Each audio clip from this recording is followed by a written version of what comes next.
through the valley of the shadow, oh I know your love and mercy follow me everywhere I go. He leads me beside you. Bonjour à tous, j'espère que vous allez bien. Tout d'abord, j'aimerais vous souhaiter une très bonne année 2024. Pour ça, j'ai avec moi un artiste, un rappeur, acteur, qui est là, qui va fêter un petit peu avec nous la nouvelle année, mais surtout, il va nous parler un petit peu de son parcours en tant que rappeur, 20 ans d'expérience, 6 albums solo, 3 albums en duo, voilà.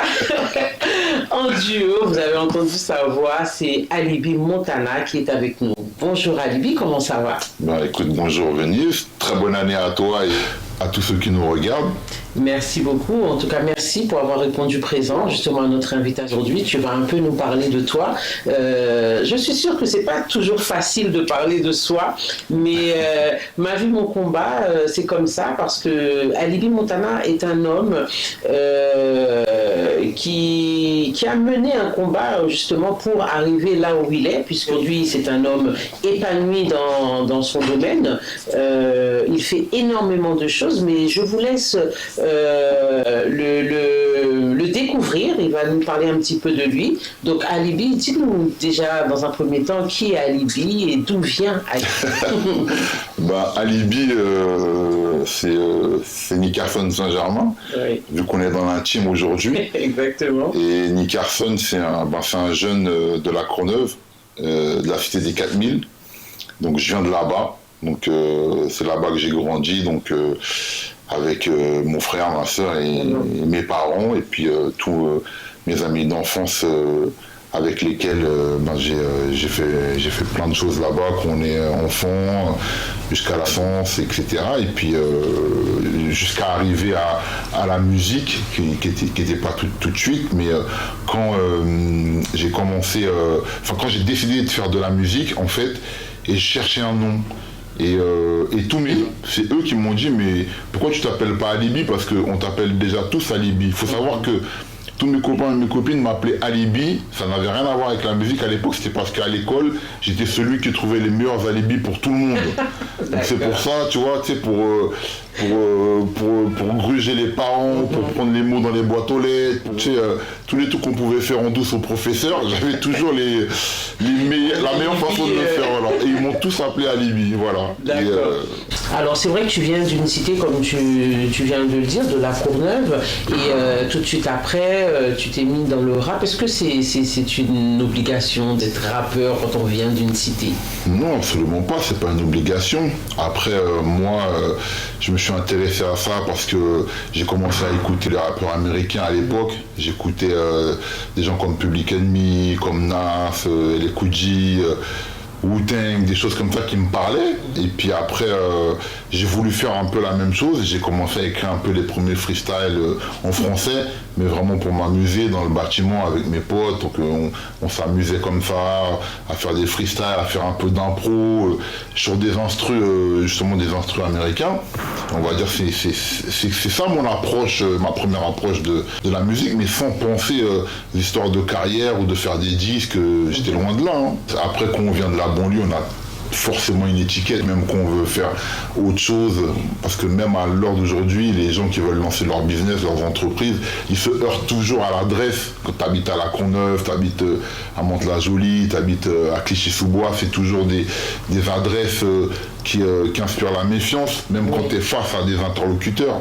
Donc c'est sûr que la musique, pour la musique, c'est pareil. Est-ce que toi, par exemple, tu as fait face à ce problème? Après, c'est pas tout à fait la même chose parce que déjà quand tu fais du rap, ça a une connotation au quartier. Surtout moi, quand j'ai démarré, aujourd'hui ça a moins d'importance parce qu'on voit que tu peux venir de la campagne, du 16e, peu importe, de Planète Mars. Et tu peux rapper, parce qu'aujourd'hui, c'est plus une question de crédibilité comme à l'époque où moi je sortais mes premiers projets. Mais on va dire que moi, pour ma part, il y a une part de chance aussi et de détermination qui se mélangent. Pourquoi je vais dire ça? Parce que, comme je t'ai expliqué, donc, mes premiers couplets, c'était pas du tout dans le but de percer ou quoi que ce soit, j'imaginais même pas ça. Mais comme j'aimais ça, je le faisais bien. Et après, ça a atterri à des oreilles des gens qui préparaient genre, une compilation et qui se sont dit oui, lui c'est pas mal ce qu'il fait, il a des textes, etc. Et donc on est venu me voir, après on m'a proposé de poser sur une compilation en fait. Et le label s'appelait Visla Records, c'était un label à l'époque qui sortait déjà des projets. Et donc du coup, je vais faire mon premier titre sur la compile de ce label-là. Et ce titre-là va un peu circuler, on va dire, dans l'underground, dans les quartiers, tout ça. Et ça va atterrir aussi aux oreilles d'un producteur qui s'appelle Bayes, qui venait de monter un label à l'époque qui s'appelait Menace Records. Et quand il entend ce titre, il dit ouais, faut absolument que je trouve ce gars-là, faut que je le retrouve. Donc il a su que je venais de la Courneuve, il a fait des recherches. Et quand il tombe sur moi, il m'explique. Et il me dit voilà, je viens juste de monter un label. Le label s'appelle Menace Records et je cherche quelqu'un pour être la vitrine du label parce que ce que tu racontes, ce que tu dis, ça me parle. Et moi, je veux quelqu'un comme ça pour être l'image de mon label. Donc c'est ça qu'il m'explique. Et on se met d'accord, donc on se revoit, on se revoit plusieurs fois. Et puis après, il me propose un contrat, ce qui va être mon premier contrat, on va dire, d'artiste, pour faire une sorte de mini-album.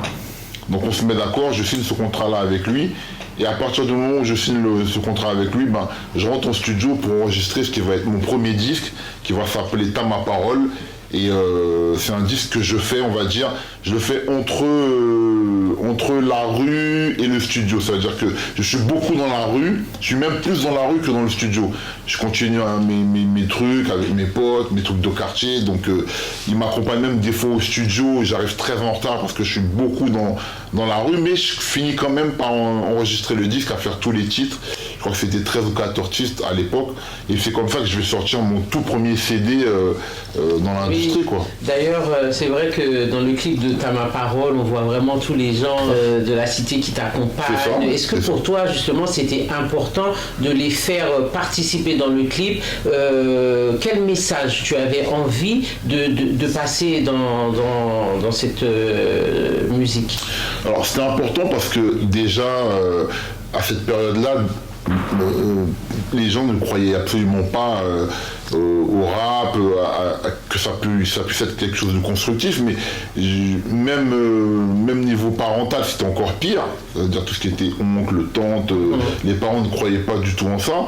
Et pour mes potes, eux, ils pensaient pas que ça pouvait aussi déboucher sur quelque chose. Donc c'est pour ça que c'était important pour moi, justement, dans le clip, de mettre vraiment tout le monde, la cité, à contribution. Voilà, je voulais vraiment, pour démarrer, que ce soit comme ça. Et c'est ce qu'on a fait dans ce clip-là. C'est pour ça qu'on voit vraiment toute la cité, on voit vraiment tout le monde, des plus grands aux plus petits, tu vois, des petits mamadous qui courent pieds nus, aux mecs qui font des bécanes de cross, ou aux plus anciens de l'époque qui étaient plus en mode posé, bédo à la main. Donc voilà, c'est vraiment représentatif. C'est pas gênant du tout, j'avais pas envie de le cacher, mais surtout mon producteur de l'époque avait pas du tout envie que je le cache, parce que c'est pour ça qu'il était venu me chercher. Lui aussi, il voulait ce côté réel en fait, ce côté réel. Il avait écouté mon titre qui lui avait parlé, tout ce que je disais dedans. Il me disait vraiment que voilà, ça l'avait touché, qu'il voyait des images, et lui il voulait absolument que ce soit tout le réel qui sort, et il était à 100% avec moi dans ça, tu vois. Et à quel moment tu t'es dit je vais percer dans ce milieu, j'aime ce milieu, je veux aller encore plus loin, pardon. Pas sur le premier disque, je pense pas.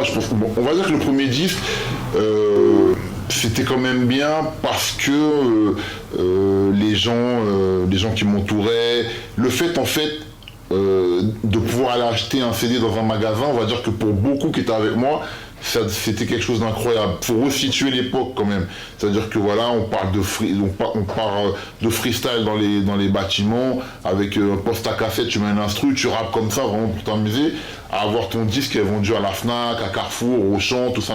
C'est-à-dire que quand ça s'est fait, quand même, les gens qui étaient avec moi, ils ont dit ah oui quand même et tout. Les mecs pouvaient sortir certains de l'école et aller dans un magasin acheter mon CD. Donc on va dire que le premier disque, à ma parole, ça a quand même changé les choses, mais je me suis pas dit pour autant oui voilà, je vais en faire une carrière, parce que je restais quand même beaucoup dans la rue. Et à la sortie de T'as ma parole, j'étais tellement dans la rue que ça m'a amené aussi des ennuis. J'étais rattrapé, on va dire, par la rue, ce qui fait que pendant que ce disque Dans ma parole est en vente, moi, à un moment, je vais être incarcéré. Et donc, je vais passer un petit moment derrière les barreaux parce que, voilà, j'avais pas arrêté mes activités de rue par rapport à tout ça. Et lorsque tu reviens, tu sors de la prison, tu te dis quoi? Tu te dis je vais continuer dans mon domaine de la musique, je vais lancer encore, en fait sortir un album. Qu'est-ce que tu t'es dit dans la tête lorsque tu sors de prison? Alors en fait, je reviens un petit peu en arrière pour resituer, c'est-à-dire que quand moi je suis incarcéré, je me dis voilà, j'ai une peine à faire, machin, etc. On va dire que quand mon producteur d'époque, Bayef, m'envoie un avocat me voir là-bas et que l'avocat me passe des messages de sa part et m'explique que le disque que j'ai sorti a quand même eu un petit succès d'estime, ça veut dire qu'il y a eu des chroniques dans quelques magazines de rap, etc., qu'il y a quelques personnes qui l'ont acheté quand même, etc., qu'il y a un titre qui passe un peu dans les émissions spé, rap, le soir. En fait, quand il m'explique tout ça, je me dis, c'est là que je me dis, ah ouais, il y a peut-être quelque chose à faire, tu vois. Ouais. Et puis, il me fait aussi passer les messages de mon producteur qui me dit, il faut absolument que tu écrives un album pendant que tu es là-bas, parce que voilà, il y a des gens qui fantasment sur ton incarcération, il y en a beaucoup qui se font des idées aussi, qui disent X, Y, Z, et il faut que voilà, que tu écrives l'album là-bas, que tu dises tes vérités, que voilà, il me fait comprendre tout ça, se passer ce message-là, et c'est à partir de ce moment-là, je vais dire que dans la prison, je commence à écrire tous les titres qui vont être les titres de l'album 1260 jours, et c'est cet album-là en fait qui va tout changer pour moi et pour, on va dire, pour toute mon équipe, pour le label dans lequel j'étais, parce que 1260 jours, est-ce que c'est le nombre de jours que tu as passé en prison? Exactement, c'est ça. C'est-à-dire que quand je sors de prison, je sors avec tous les titres déjà écrits, parce que quand tu es en prison, tu as énormément de temps, tu vois. Donc j'écris plein de titres, je vais un petit peu en vacances et tout, et puis quand je reviens, là on se met en studio, et puis j'enregistre vraiment d'un trait tous les titres de l'album. Et puis ce qui s'est passé aussi, c'était que comme l'histoire avait fait quand même un peu de bruit, donc il avait été contacté par certains rappeurs pendant que moi j'étais à l'intérieur et qui lui avaient parlé. Qui lui a dit ouais, on a entendu qu'Alibi est en prison, etc. Il s'est passé ça, une histoire chaude et tout. Et il y en a qui lui disaient quand il va sortir, s'il y a besoin de featuring, nous on est là. Et plusieurs rappeurs que j'avais même pas vu moi avant d'aller en prison étaient entrés en contact avec lui. Ce qui fait que quand on sort et que j'enregistre l'album, et il y a beaucoup de featuring sur l'album parce qu'il y avait déjà plusieurs rappeurs qui étaient rentrés en contact avec lui pour moi, pour me parler, et pour parler de cette histoire qui m'avait emmené en prison, même on en parlait avec certains rappeurs, et ce qui fait que l'album a pas mal de featuring dessus. Et ce qui va tout changer, comme je te dis, pour nous, c'est que l'album sort. Alors l'album sort en fait sans grosse promo, sans rien, et sans toute attente. L'album il se classe super haut dans le top album. Donc ça y est pas tout le monde, à l'époque tout le monde est étonné, les gens se disent mais c'est qui ce mec, Alibi Montana, qui est classé dans le top album, on arrive jusqu'à même la 10e place. Combien de morceaux dans l'album? Il y avait sur 1260 jours, je pense qu'il devait avoir à peu près 19 morceaux je pense. Voilà. Et puis l'album sort une grosse première semaine, donc on est classé au milieu de Johnny Hallyday, de Goldman, on est tous contents mais on est tous choqués en même temps, parce que c'est tellement inattendu qu'on s'attend pas à ça. Tu vois, surtout quand tu sors un album aussi hardcore que 1260 jours, parce que quand tu l'écoutes, c'est un album qui est vraiment dur. C'est pas un album qui a des singles, tu vois, où ça chante, ou des trucs comme ça que tu vas dire qui va plaire à tout le monde. Donc l'album est très très dur. Et voilà, et puis l'album fait un très gros score, et donc le téléphone de Menace n'arrête pas de sonner. Faut savoir que Menace, à l'époque, c'était un petit label, que mon producteur Bayef était un producteur qui n'était pas approché par les gens du milieu. Et ça va tout changer. Donc son téléphone ne va pas arrêter de sonner au label, des bookers, des gens dans tous les sens, d'autres deals aussi de maisons de disques, de distributeurs. Et du coup, on se retrouve avec une tournée en fait. C'est-à-dire qu'on a un tourneur qui se déplace, qui vient nous voir et qui dit voilà, moi je veux faire la tournée d'Alibi Montana dans toute la France. Alors quand il me dit ça, moi je le prends pour un fou en fait. Parce que tu sais, c'est mon premier, on va dire, vrai album. Donc moi je suis en train de vivre tout ça. et il y a un mec qui vient et en plus il nous donne de l'argent pour ça. C'est-à-dire qu'il vient avec un chèque et dit voilà, je donne un chèque d'avance pour la tournée et il va faire, on va dire, 30 dates. Voilà, il va commencer par Lille, Bordeaux, Lyon. Et nous, en fait, on est dans le bureau, on le prend pour un fou, on se dit, il nous a donné de l'argent gratuit. Mais après, tu vois, quand il met en place les choses, les répétitions, tout ça, nanani, on se rend compte que non, c'est quand même du travail, c'est pas de l'argent gratuit, tu vois. Exactement. Donc voilà, je démarre les répètes, tout ça pour être prêt pour démarrer la tournée en fait. Ma première tournée qui va être la tournée de 1260 jours. Alors, cet album, on continue toujours à en parler, 1260 jours. Tout ce que tu as pu écrire dans cet album, est-ce que c'était des choses que tu vivais en prison? Quels sont les messages qui véhiculaient justement dans cet album qui fait que ça a pris autant d'ampleur et que les gens se sont sentis concernés et qui t'a fait faire un succès? Oui, en fait, 1260 jours, c'est vraiment ma vie, mon combat, tel que c'est fait. J'explique, avant d'aller en prison, en fait, comment ça se passait dans le quartier, avec mes amis de l'époque avec lesquels on faisait les 400 coups, jusqu'à ma rencontre avec Baïef, la décision d'enregistrer un premier projet. Donc je parle de tout ça. Après je parle de l'incarcération, ce qui m'a amené en prison. Je parle des rapports avec ma famille. Tu vois, je suis d'origine haïtienne, donc tu vois, c'est très très dur, c'est très mal pris au sein de la famille. Il y avait tout ça à gérer, j'avais un petit frère, une petite sœur dehors, donc je parle de tout ça dans l'album. Et je parle aussi de la prison, de comment ça se passe, de l'organisation là-bas, des embrouilles aussi qu'il peut y avoir, parce qu'il y a aussi des embrouilles en prison, mais aussi il y a aussi une certaine solidarité, on partage aussi pas mal de choses. Donc 1260 jours en fait reflète vraiment, c'est-à-dire le combat de ta vie. Le combat de ma vie, on va dire avant la musique, jusqu'à justement une concrétisation dans la musique avec un premier disque. Et ensuite un tour en prison, ce que je vivais, donc ça parle vraiment de tout ça, quoi. D'accord.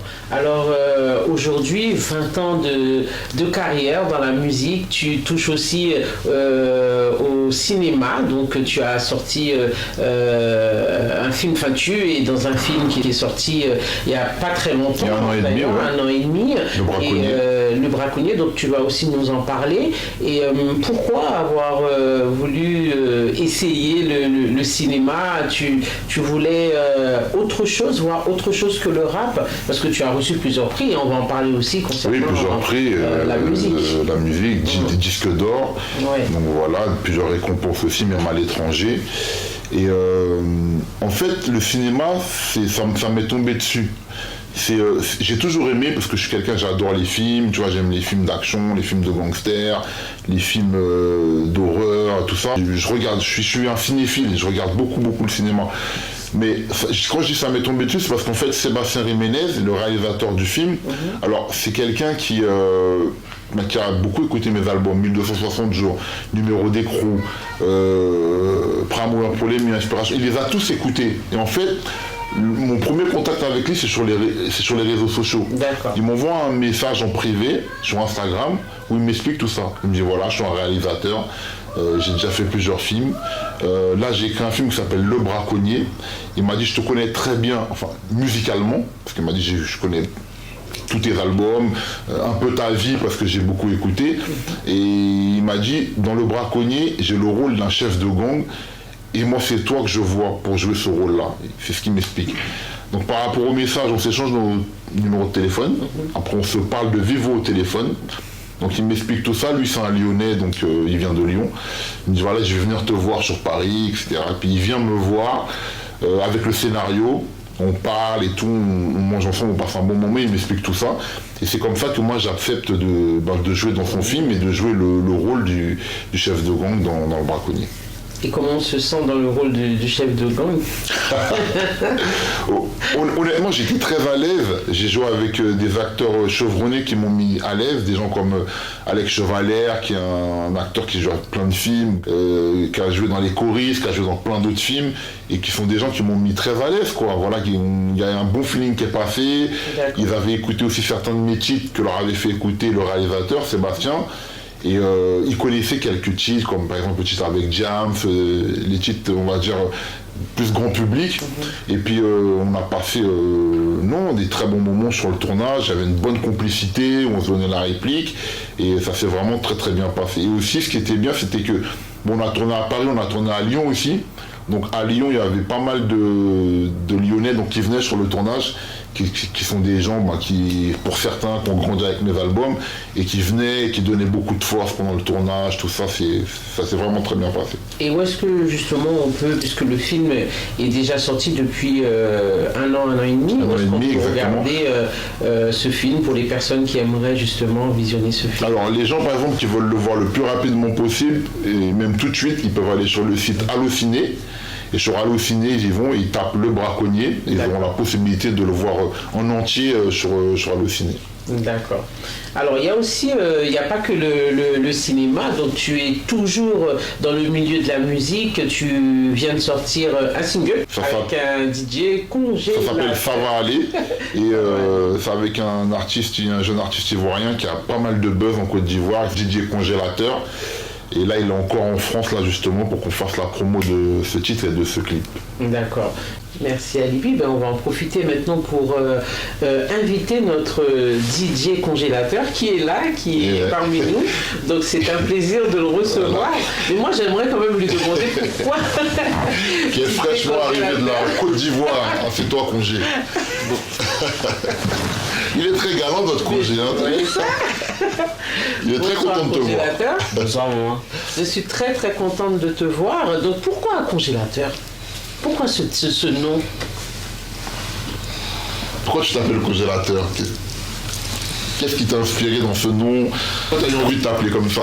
Bon, parce que comme moi-même, il aime le coin qui est glacé là. Oui. Voilà. Et puis quand ici dans les coins qui est glacé là ici à l'est. Depuis où j'étais petit, maman m'a couché. Donc quand ici dans le ventre de maman, il verse l'eau glacée sur moi. Tellement tu aimes. Quand il n'est pas allé de moitié dans grossesse là, il verse l'eau glacée sur moi. Ça dit moi-même. Ça remonte à longtemps, hein? Moi-même, l'eau glacée là, ça monte mon tension et puis ça me donne inspiration. Ah, voilà. Ça veut dire qu'il aime l'eau. Il aime l'eau. Parce que mon esprit là, c'est l'eau glacée. D'accord. Voilà.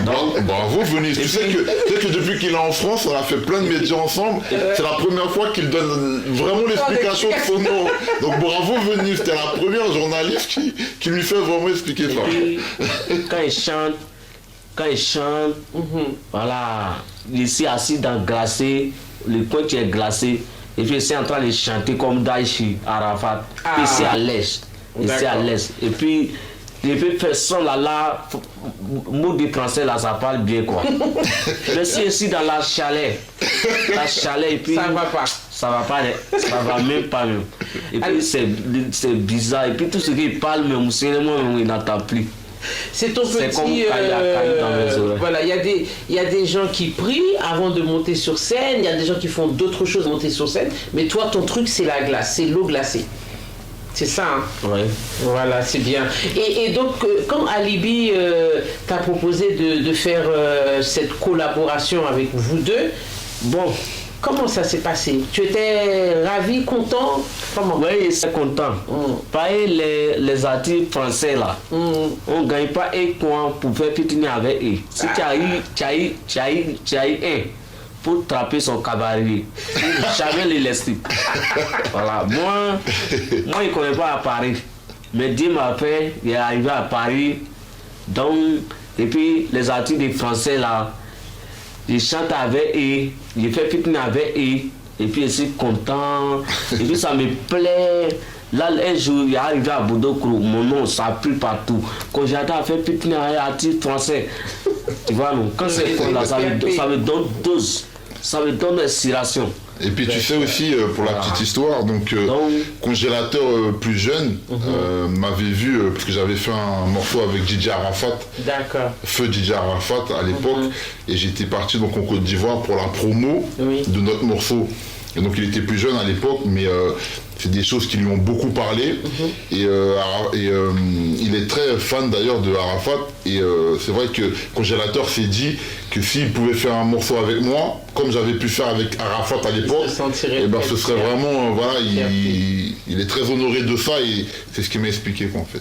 En tout cas, félicitations. Merci. Bonne heureuse année à 2024. Merci, toi aussi. Très bonne année. Que Dieu te protège. Succès. Que Dieu te protège aussi. Amen.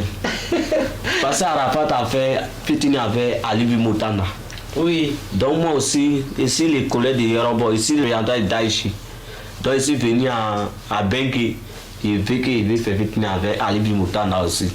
Et puis j'étais très ému, excuse-moi, au Congélateur, il a retrouvé en fait une vidéo de moi et DJ Arafat, on faisait la promo ensemble, et il a remis ça sur les réseaux sociaux, avec un cœur pour Arafat, tout ça, en disant que après Arafat, c'est moi qui fais un featuring avec Alibi, et voilà, et c'est des choses qui m'ont beaucoup plu aussi quand j'ai vu ça sur les réseaux sociaux.